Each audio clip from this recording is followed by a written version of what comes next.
There once was a wealthy man who had two sons.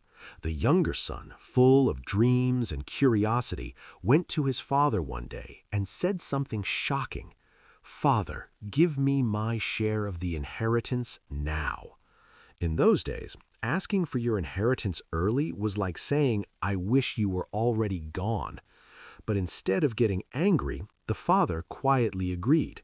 He divided his property and gave the younger son his share. Not long after, the young man packed his belongings and left home for a distant land. At first, life felt exciting. He had money, freedom, and no rules. He spent lavishly, partying, making friends, and enjoying everything the world had to offer. But soon, everything changed. The money ran out. A famine struck the land, and suddenly the young man found himself with nothing. No food, no friends, no place to go. The same people who once surrounded him disappeared.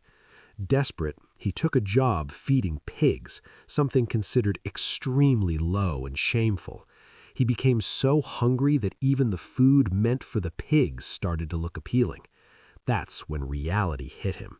He thought to himself, "Back home, even my father's servants have more than enough food, and here I am starving.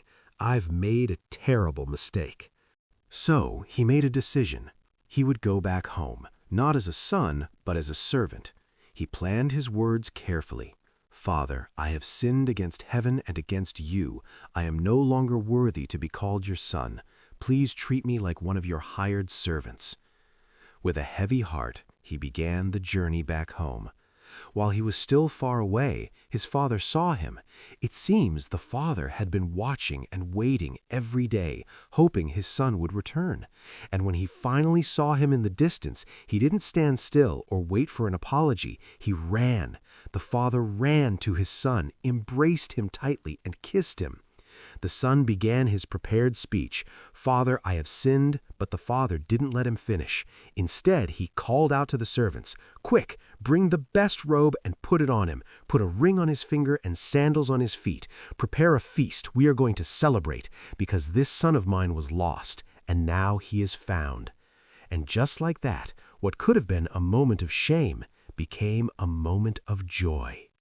But the story doesn't end there. The older son, who had stayed home and worked faithfully, heard the celebration and became angry. He refused to join the party.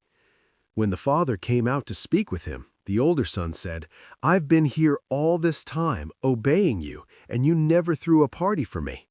But this son of yours wasted everything, and now you celebrate him?" The father looked at him with love and said, "My son, you are always with me, and everything I have is yours. But we had to celebrate because your brother was dead and is alive again. He was lost, and now he is found." This story teaches something powerful. No matter how far someone goes, no matter how many mistakes they make, there is always a way back. It's a story about forgiveness, second chances, and unconditional love. The father didn't wait for perfection. He welcomed his son with open arms.